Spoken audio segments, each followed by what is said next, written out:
പിതാവിൻ്റെയും പുത്രൻ്റെയും പരിശുദ്ധാത്മാവിൻ്റെയും നാമത്തിൽ ആമേൻ.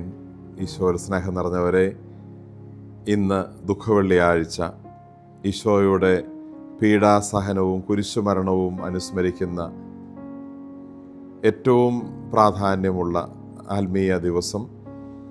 ഈശോയുടെ കുരിശുമരണം വഴി നമുക്ക് കൈവന്ന മഹത്തായ രക്ഷ നമ്മൾ ഈ ദിവസം കൂടുതൽ തീവ്രതയോടെ അനുസ്മരിക്കുകയും ദൈവം നൽകിയ രക്ഷ എന്ന ഈ വലിയ കൃപയ്ക്ക് നമുക്ക് നന്ദി പറയുകയും ചെയ്യാം. ദുഃഖവെള്ളിയുടെ അനുസ്മരണയിലും പ്രാർത്ഥനയിലും ലോകം മുഴുവൻ ഒന്നിക്കുമ്പോൾ ലോകത്തിൽ വിവിധ കാരണങ്ങളാൽ ദുഃഖവെള്ളിയാഴ്ചയുടെ അനുഭവം പോലെ ജീവിതത്തിൽ കടന്നു പോകുന്ന എല്ലാവർക്കും സ്വർഗീയമായ ആശ്വാസവും ദൈവികമായ സഹായവും കിട്ടുന്നതിന് വേണ്ടി നമുക്ക് പ്രാർത്ഥിക്കുകയും ചെയ്യാം. നോമ്പിൻ്റെ 47-ാം ദിവസമാണിന്ന്. 2 ദിവസങ്ങൾ കൂടി കഴിയുമ്പോൾ ഉത്ഥാനത്തിൻ്റെ വലിയ ശോഭയിലേക്ക്, മഹത്വത്തിലേക്ക് നമ്മൾ കടക്കുന്നു. ഒരു വലിയ ഉയർപ്പിന് കാരണമാകുന്നത് ഇത്തരം വലിയ ഒരു സഹനത്തിലൂടെ ഈശോ കടന്നു പോകുന്നത് കൊണ്ടാണ്. പരീക്ഷയിൽ വലിയ ഉന്നത വിജയം നേടുന്ന ഒരു കുട്ടിക്ക് വേദനയുടെ, കഷ്ടപ്പാടിൻ്റെ, ഒരുക്കത്തിൻ്റെ, ആത്മസംഘർഷം നിറഞ്ഞ പരീക്ഷയുടെ ഒരു ഘട്ടത്തിലൂടെ കടന്നു പോകേണ്ടതുണ്ട് എന്നതുപോലെ ഈശോ ഒഴിവാക്കാതെ ഈ കുരിശിനെ സ്നേഹപൂർവ്വം സ്വീകരിക്കുന്നതിനെക്കുറിച്ച് നമ്മൾ ഈ ദുഃഖവെള്ളിയാഴ്ച പ്രത്യേകമായി ധ്യാനിക്കുന്നു. ലോകം മുഴുവൻ നടുങ്ങിയ, ഞെട്ടിയ, സ്തംഭിച്ചുപോയ സമയങ്ങളെന്ന് ചരിത്രത്തിലെ ചില അവസരങ്ങളെ പ്രത്യേകമായി പറയാറുണ്ട്. ജപ്പാനിലെ ഹിരോഷിമ, നാഗസാക്കിയിൽ ആറ്റം ബോംബുകൾ വീണപ്പോൾ ലോകം അക്ഷരാർത്ഥത്തിൽ നടുങ്ങിപ്പോയ സമയമെന്നതിനെക്കുറിച്ച് പറയാറുണ്ട്. അമേരിക്കൻ പ്രസിഡന്റുമാർ എബ്രഹാം ലിങ്കണും ജോൺ എഫ് കെന്നഡി ഉൾപ്പെടെയുള്ളവർ വെടിയേറ്റ് മരിച്ചപ്പോൾ ലോകത്തിലെ ഏറ്റവും ശക്തമായ രാഷ്ട്രത്തിൻ്റെ ഭരണാധികാരികൾ ഇത്തരത്തിൽ കൊല്ലപ്പെട്ടപ്പോൾ ലോകം നടുങ്ങിയ, സ്തംഭിച്ചുപോയ ദിവസങ്ങളെന്നതിനെക്കുറിച്ച് പറയാറുണ്ട്. ലോകത്തിൻ്റെ ആത്മീയ ആചാര്യനായിരുന്ന വിശുദ്ധ ജോൺ പോൾ II മാർപ്പാപ്പ 1981 മെയ് 13 സെൻറ്റ് പീറ്റേഴ്സ് സ്ക്വയറിൽ വെച്ച് വെടിയേറ്റപ്പോൾ ലോകം സ്തംഭിച്ചുപോയി എന്ന് അതിനെക്കുറിച്ച് പറയാറുണ്ട്. ഇന്ന് ദുഃഖവെള്ളിയാഴ്ച ലോകം അക്ഷരാർത്ഥത്തിൽ നിന്നുപോയ, സ്തംഭിച്ചുപോയ ഒരു ദിവസത്തിൻ്റെ ഓർമ്മ കൂടിയാണിന്ന്. AD 33 ഏപ്രിൽ 3 ഉച്ചകഴിഞ്ഞ് 3 മണിക്ക് യേശുക്രിസ്തു കുരിശിൽ മരിച്ച ദിവസം ലോകം സത്യത്തിൽ നടുങ്ങി. ലോകത്തിലെ ആളുകളുടെ മനസ്സിൽ മാത്രമല്ല അതിനെക്കുറിച്ച് നടുക്കമുണ്ടായത്, ആ നടുക്കം ഭൂമിയിലേക്ക് കൂടി പല രീതിയിൽ വ്യാപിച്ചുവെന്ന് സുവിശേഷം പറയുന്നു. തിരുവചനം ഇങ്ങനെ പറയുന്നല്ലോ: 6-ാം മണിക്കൂർ മുതൽ 9-ാം മണിക്കൂർ വരെ പകൽ സമയമായി കരുതപ്പെടുന്ന ഒരു സമയത്ത്, ആ സമയത്ത് ഭൂമിയിൽ അന്ധകാരം വ്യാപിച്ചു. ഭൂമി ഇളകി, പാറകൾ പിളർന്നു, ശവകുടീരങ്ങൾ തുറക്കപ്പെട്ടു, സൂര്യൻ ഇരുണ്ടുപോയി, ദേവാലയത്തിൻ്റെ തിരശ്ശീല മുകൾ മുതൽ താഴെ വരെ 2ആയി കീറി. മനുഷ്യ മനസ്സിലുണ്ടായ നടുക്കങ്ങൾ മാത്രമല്ല, ഭൂമിയിലും അതിൻ്റെ പലതരത്തിലുള്ള പ്രകടനങ്ങൾ കാണുന്നതിനെക്കുറിച്ചാണ് സുവിശേഷം പറയുന്നത്. അക്ഷരാർത്ഥത്തിൽ ഭൂമി നടുങ്ങിപ്പോയ ദിവസം. ഈശോ മരിച്ചത് AD 33 ഏപ്രിൽ മാസം 3-ാം തീയതി. ഇന്ന് നമ്മൾ ദുഃഖവെള്ളി ആചരിക്കുമ്പോൾ ഇന്നും ഏപ്രിൽ മാസം 3-ാം തീയതിയാണ് ദുഃഖവെള്ളിയാഴ്ച വരുന്നത്. ഈശോയുടെ പീഡാനുഭവ സ്മരണയുടെ ഏറ്റവും താതാത്മ്യപ്പെടുന്ന ഒരു ദിവസമായി നമുക്കിതിനെ കാണുകയും നമുക്ക് വേണ്ടി മരിച്ച ഈശോയുടെ ആ വലിയ ത്യാഗത്തിന് ഹൃദയത്തിൽ നിന്ന് നന്ദി പറയാൻ നമുക്ക് പരിശ്രമിക്കുകയും ചെയ്യാം. മനുഷ്യനെ രക്ഷിക്കാൻ വന്ന ദൈവത്തെ മനുഷ്യൻ അപമാനിച്ച് കൊന്ന് കുരിശിൽ ഉയർത്തി നിർത്തിയ ദിവസത്തിൻ്റെ ഓർമ്മയാണിന്ന്. ഏറ്റവും വലിയ കുറ്റവാളികൾക്ക് പേർഷ്യക്കാർ കണ്ടുപിടിച്ച മരണരീതിയായിരുന്നു കുരിശുമരണം. ആകാശത്തിലേക്ക് ഉയർത്തപ്പെടാൻ പറ്റാതെ ഭൂമിയിൽ കുറ്റവാളിയുടെ ശരീരം കിടന്നാൽ അത് ഭൂമി അശുദ്ധമാക്കുമെന്നുള്ളതുകൊണ്ട് ആകാശത്തിനും ഭൂമിക്കും മധ്യേ നിൽക്കുന്നു എന്ന സങ്കല്പത്തിലാണ് കുരിശിൽ തറച്ചു കൊന്ന് നാട്ടി നിർത്തുന്ന രീതി പേർഷ്യക്കാർ ആരംഭിച്ചതെന്ന് ചരിത്രം പറയുന്നു. ഒരു മനുഷ്യൻ ഈ ഭൂമിയിൽ ഏറ്റവും വലിയ കുറ്റവാളിയായി, ഏറ്റവും വലിയ മോശക്കാരനായി അവതരിപ്പിക്കപ്പെടാവുന്ന രീതിയിലാണ് ഈശോ തൻ്റെ കുരിശുമരണത്തിലൂടെ കടന്നു പോകുന്നത്. ഇത്ര വലിയ അപമാനത്തിൻ്റെ കാര്യമായിട്ട് ഒരു വശത്ത് ഈശോയുടെ കുരിശുമരണത്തെ നമ്മൾ കാണുമ്പോൾ, ആത്മീയമായി ചിന്തിക്കുന്ന നമുക്ക് അതിനൊരു മറുവശമുണ്ട് എന്നുള്ളതാണ് ഈ ദിവസത്തെ നമ്മൾ കൂടുതൽ ധ്യാനാത്മകമായി കാണുന്നതിന് കാരണം. ഈ കുരിശിനെയും കുരിശുമരണത്തെയും നമ്മൾ ഇന്ന് മറ്റൊരു പ്രത്യേക രീതിയിൽ മനസ്സിലാക്കുകയാണ്. ഈശോ സ്വീകരിച്ച കുരിശ് അപമാനമായി ലോകം കണ്ടപ്പോൾ ഈശോയ്ക്ക് കുരിശ് ഒരേ സമയം ദൈവപിതാവിന് ഈശോയോടുള്ള സ്നേഹത്തിൻ്റെയും പുത്രനായ ഈശോയ്ക്ക് പിതാവിനോടുള്ള അനുസരണത്തിൻ്റെയും അടയാളമായിരുന്നു. ഇത് ദൈവപിതാവിന് ഈശോയോടുള്ള സ്നേഹത്തിൻ്റെ അടയാളമായിരുന്നു. ഈശോ അങ്ങനെയാണ് കുരിശിനെ കണ്ടത്. സ്നേഹം പലപ്പോഴും പ്രകടിപ്പിക്കപ്പെടുന്നത് അത് അതിൻ്റെ നല്ല പ്രകടനങ്ങളിലൂടെയാണ്. നമ്മൾ സ്നേഹമുള്ളവരോട് നല്ല വാക്കുകളിൽ സംസാരിക്കും, അവരെ ചേർത്ത് നിർത്തും.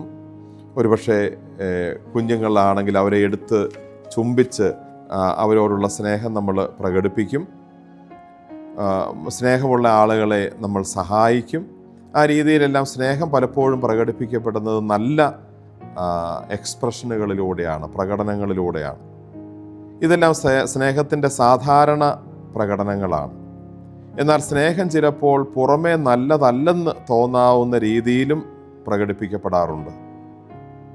ഒരു കുട്ടി തെറ്റ് ചെയ്യുമ്പോൾ മാതാപിതാക്കളോ അധ്യാപകരോ ആ കുട്ടിയെ പറഞ്ഞ് മനസ്സിലാക്കിയിട്ട് ആ തെറ്റിന് പറ്റിയ ഒരു ശിക്ഷ കൊടുക്കുന്നത് ആ കുട്ടിയോട് സ്നേഹമില്ലാത്തത് കൊണ്ടല്ല, അവൻ ഭാവിയിൽ വളർന്നു വരണം എന്ന ചിന്ത, സ്നേഹമുള്ള ചിന്ത ആ പിതാവിൻ്റെയും മാതാവിൻ്റെയും അല്ലെങ്കിൽ അധ്യാപകരുടെയും മനസ്സിലുള്ളത് കൊണ്ടാണ്.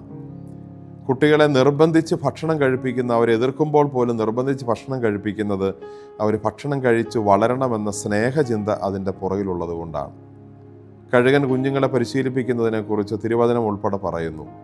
അത് അതിൻ്റെ തൂവലിൽ വഹിച്ചു, ചിറകിൽ വഹിച്ചു കൊണ്ടുപോയി അല്പസമയം കഴിയുമ്പോൾ ചിറക് കുടഞ്ഞ് ഈ കുഞ്ഞുങ്ങളെ പറക്കാൻ പഠിപ്പിക്കാൻ വേണ്ടി വെറുതെ താഴേക്കിടുന്നു. കുഞ്ഞുങ്ങൾ വായുവിൽ കഷ്ടപ്പെട്ട് പറക്കാൻ ശ്രമിക്കുമ്പോൾ കഴുകൻ പെട്ടെന്ന് താഴേക്ക് ചെന്ന് ആ കുഞ്ഞുങ്ങളെ വീണ്ടും ചിറകിൽ സംവഹിക്കുന്നു. താഴെ വീണ് അപകടമുണ്ടാക്കാതെ എന്നാൽ ബുദ്ധിമുട്ടേറിയ ഒരു ഘട്ടത്തിലൂടെ കടന്നു പോകാൻ അനുവദിക്കുന്നു. എല്ലാ കുഞ്ഞുങ്ങൾക്കും പരീക്ഷ ബുദ്ധിമുട്ടും ഇഷ്ടമില്ലാത്ത കാര്യവും വിഷമവും ഉണ്ടാക്കുന്നതാണെങ്കിലും ഒരു പിതാവും മാതാവും തൻ്റെ കുഞ്ഞ് പരീക്ഷയിലൂടെ കടന്നു പോകണ്ട എന്ന് പറയുന്നില്ല. കാരണം അതിലൂടെ കടന്നു പോകുമ്പോഴാണ് അതിന് ആ പരീക്ഷയിലൂടെ ആ വർഷത്തിൻ്റെ നേട്ടം എത്രയാണെന്ന് ഉണ്ടാക്കാൻ കഴിയുന്നതെന്ന് ഈ മാതാപിതാക്കൾക്കറിയാം. അതുകൊണ്ട് ബുദ്ധിമുട്ടുള്ള, ടെൻഷൻ തരുന്ന പരീക്ഷയിലൂടെ കടന്നു പോകാൻ മാതാപിതാക്കൾ തങ്ങളുടെ കുഞ്ഞുങ്ങളെ സമ്മതിക്കുന്നു. സ്നേഹം ചിലപ്പോൾ പ്രകടിപ്പിക്കുന്നത് അത്ര സുഖകരമല്ലാത്ത രീതിയിലാണ്. ഈശോയ്ക്ക് ലഭിച്ച കുരിശും അത്തരത്തിലായിരുന്നു. ഈശോ പലപ്പോഴും അത്ഭുതങ്ങൾ ചെയ്യുമ്പോഴൊക്കെ പിതാവിനോട് പ്രാർത്ഥിക്കുന്നുണ്ട്. പിതാവേ, എൻ്റെ പ്രാർത്ഥന ശ്രവിച്ചതിനാൽ ഞാൻ അങ്ങേക്ക് നന്ദി പറയുന്നു. ലാസറിനെ ഉയർപ്പിക്കുന്നതിന് മുമ്പ് ഈശോ പ്രാർത്ഥിക്കുന്നല്ലോ. അങ്ങൻ്റെ പ്രാർത്ഥന എപ്പോഴും ശ്രവിക്കുമെന്ന് എനിക്കറിയാം, എങ്കിലും ചുറ്റും കൂടി നിൽക്കുന്ന ഈ ജനം വിശ്വസിക്കുന്നതിന് വേണ്ടി ഞാനിത് പറയുന്നുവെന്ന് പറഞ്ഞ് ലാസറിനെ വിളിക്കുന്നു. ലാസർ പുറത്തു വരുന്നു. വളരെ സന്തോഷകരമായ, വളരെ അതിസ്വാഭാവികമായ കാര്യങ്ങളൊക്കെ ചെയ്യാൻ വളരെ പ്ലസൻ്റായ ഒരു അന്തരീക്ഷം കാണുന്നു. അതേ ഈശോ തന്നെ അതേ രീതിയിൽ തന്നെയാണ് ഇവിടെ കുരിശിനെയും പിതാവ് തന്നോട് കൂടെ ഉള്ളതിൻ്റെ ഒരു അടയാളമായി കണ്ട്, പിതാവിൻ്റെ ഇഷ്ടമായി കണ്ട് സ്വീകരിക്കാൻ തയ്യാറാകുന്നതും. കുരിശുകളെ ഇല്ലാതാക്കാനല്ല ഈശോ പ്രാർത്ഥിച്ചത്, കുരിശിനെ സ്വീകരിക്കാനുള്ള അനുഗ്രഹത്തിന് വേണ്ടിയിട്ടാണ്. ദൈവം പലപ്പോഴും നമ്മളിൽ പ്രവർത്തിക്കുന്നതും അങ്ങനെ തന്നെയാണ്. ദൈവം കൂടെയുള്ളപ്പോൾ കുരിശുകളെ, പ്രശ്നങ്ങളെ ഇല്ലാതാക്കുകയല്ല, ആ കുരിശിലൂടെ കടന്നു പോകാൻ അനുവദിക്കുകയാണ് ചെയ്യുന്നത്. ഇസ്രായേൽ ജനം ഈജിപ്തിൽ നിന്ന് ഇറങ്ങി ചെങ്കടലിൻ്റെ മുമ്പിൽ വന്നു നിൽക്കുമ്പോൾ അവർക്ക് കടന്നു പോകാൻ വേണ്ടി ദൈവം ചെങ്കടൽ വറ്റിക്കുകയല്ല ചെയ്തത്. ചെങ്കടലിനെ വകഞ്ഞ് മാറ്റി നിർത്തി ഇരുവശങ്ങളിലേക്കും. അതിൻ്റെ നടുവിലൂടെ, വരണ്ട നിലത്തിലൂടെ എന്നവണ്ണം ഇസ്രായേൽ ജനം കടന്നുപോയി. വെള്ളം അവർക്ക് ഭിത്തി കെട്ടിയതുപോലെ ഒരുപക്ഷെ നിന്നിരിക്കാം. വെള്ളത്തെ ഇല്ലാതാക്കുകയല്ല, വെള്ളത്തെ മറ്റൊരു രീതിയിൽ മാറ്റി നിർത്തി ഇസ്രായേലിന് കടന്നു പോകാൻ വഴിയൊരുക്കുകയാണ് ചെയ്തത്.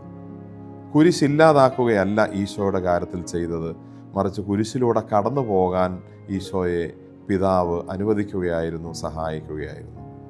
സ്നേഹമുള്ളവരെ, അതുകൊണ്ട് തന്നെ ഈശോയ്ക്ക് കുരിശ് പറയപ്പെടുന്ന രീതിയിൽ ഒരു കുരിശായിട്ടല്ല, പിതാവിൻ്റെ സ്നേഹമായിട്ടാണ് കണ്ടത്. നമ്മുടെയും ജീവിതത്തിൽ കുരിശ് അനുഭവങ്ങൾ വരുമ്പോൾ ഈശോയെ പോലെ അത് പിതാവിൻ്റെ പദ്ധതിയാണെന്ന്, പിതാവിൻ്റെ സ്നേഹത്തിൻ്റെ അടയാളവും ഉപകരണവുമാണെന്ന് കണ്ട്, അതൊരു പക്ഷേ നമ്മുടെ രോഗമാവാം, ദുരിതമാവാം, സാമ്പത്തിക ബാധ്യതയാവാം, നമ്മൾ പ്രതീക്ഷിക്കുന്നത് പോലെ കാര്യങ്ങൾ നടക്കാത്തതാവാം, അതിനെല്ലാം കുരിശായി കണ്ട് അത് നമ്മുടെ ഇഷ്ടങ്ങളുടെ നേരെ ദൈവം കുറുകെ ഒരു വര വരച്ചതാണെന്നും അതിന് ദൈവത്തിനൊരു പദ്ധതി ഉണ്ടെന്നും അത് നന്മയാക്കി മാറ്റാൻ ദൈവത്തിന് പറ്റുമെന്നും അത് ദൈവത്തിൻ്റെ സ്നേഹത്തിൻ്റെ അടയാളമാണെന്നും ഈശോയെ പോലെ മനസ്സിലാക്കാൻ നമുക്ക് ഈ ദുഃഖവെള്ളിയാഴ്ച ദിവസം പരിശ്രമിക്കാം.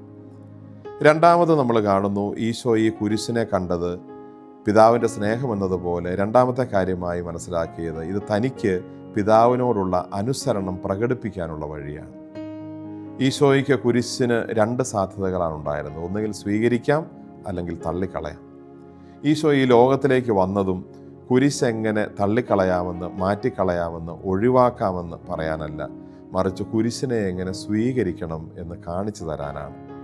കുരിശിനെ ഇല്ലാതാക്കാനല്ല, കുരിശിലൂടെ എങ്ങനെ കടന്നു പോകണം, കുരിശിലൂടെ എങ്ങനെ കടന്നു പോകണമെന്ന് നമ്മളെ പഠിപ്പിക്കാനും കാണിച്ചു തരാനും വേണ്ടിയിട്ടാണ്. അതുകൊണ്ട് തന്നെയാണ് ഈശോ യാതൊരു ബുദ്ധിമുട്ടും കാണിക്കാതെ, ഇഷ്ടക്കേടും കാണിക്കാതെ കുരിശ് വഹിക്കുന്നതും ആ കുരിശിൽ മരിക്കാൻ തയ്യാറാകുന്നതുമൊക്കെ. 33 വർഷം മുമ്പ് ഈശോയുടെ അമ്മ ഒരു കുരിശനുഭവം മുമ്പിൽ വന്നപ്പോൾ അതിനെ ദൈവത്തിൻ്റെ പദ്ധതിയായി കണ്ട് സ്വീകരിച്ചു. ഇതാ കർത്താവിൻ്റെ ദാസി, നിന്റെ വാക്കുപോലെ എന്നിൽ നടക്കട്ടെ എന്ന് പറഞ്ഞ് ദൈവത്തിൻ്റെ വചനത്തെ ഉദരത്തിൽ സ്വീകരിച്ചു. 33 വർഷം മുമ്പ് യൗസേപ്പിതാവിൻ്റെ മുമ്പിൽ സംശയത്തിൻ്റെ ഒരു കുരിശനുഭവം വന്നപ്പോൾ ദൈവപദ്ധതിയാണെന്ന് വെളിപ്പെട്ടപ്പോൾ യൗസേപ്പിതാവ് അതിനെ സ്വീകരിച്ചു. ആ അപ്പൻ്റെയും അമ്മയുടെയും മാതൃക കണ്ടുപഠിച്ച ഈശോ 33 വർഷത്തിനിപ്പുറം പറയുന്നു, പിതാവേ, ഇത് നിന്റെ ഹിതമാണെങ്കിൽ അത് നടക്കട്ടെ. അങ്ങനെയാണ് ഏറ്റവും അപമാനത്തിൻ്റെ ചിഹ്നമായിരുന്ന കാര്യം അഭിമാനത്തിൻ്റെ ചിഹ്നമായി മാറിയത്. അങ്ങനെയാണ് ശിക്ഷയുടെ കാര്യമായിരുന്നത് രക്ഷയുടെ കാര്യമായി മാറിയത്. അങ്ങനെ ഈശോയുടെ അനുസരണമാണ് ഈശോയുടെ അത്ഭുതമായി മാറിയത്. സ്നേഹമുള്ളവരെ, കുരിശ് എന്നുള്ളത് ദൈവത്തിൻ്റെ സ്നേഹത്തിൻ്റെ പ്രകടനവും നമ്മുടെ ഭാഗത്ത് നിന്ന് അതിനോടുള്ള നമ്മുടെ സഹകരണത്തിൻ്റെ, അനുസരണത്തിൻ്റെ അടയാളവുമാണ്. നമ്മുടെ കുരിശുകളിലും ദൈവത്തിൻ്റെ സ്നേഹവും ഒപ്പം നമ്മുടെ അനുസരണവും ഒരുപോലെ ഉൾച്ചേർക്കാനും അത് ഈ ദൈവ മനുഷ്യ കണ്ടുമുട്ടലുകളുടെ ഇടമായി നല്ല ആത്മീയാർത്ഥത്തിൽ കാണാനും ഈശോയുടെ കുരിശും അതിൻ്റെ ചിന്തകളും ഈ ദുഃഖവെള്ളിയാഴ്ച ആചരണവും നമ്മളെ സഹായിക്കട്ടെ. ഈശോയുടെ കുരിശിൽ നിന്ന് ഒഴുകിയിറങ്ങിയ രക്തവും ജലവും നമ്മളെല്ലാവരെയും വിശുദ്ധീകരിക്കുകയും നമുക്ക് സ്വർഗം വീണ്ടും തുറന്നു തരികയും ചെയ്ത ആ വലിയ അത്ഭുതത്തെ ദൈവത്തിൻ്റെ മുമ്പിൽ നമുക്ക് നന്ദിയോടെ ഓർത്ത് ദൈവത്തിന് നന്ദി പറഞ്ഞ ഈ ദിവസത്തിലായിരിക്കാം. കുരിശിൽ മരിച്ച ഈശോ നമ്മളെ എല്ലാവരെയും സമർത്ഥമായി അനുഗ്രഹിക്കട്ടെ. ആമേൻ.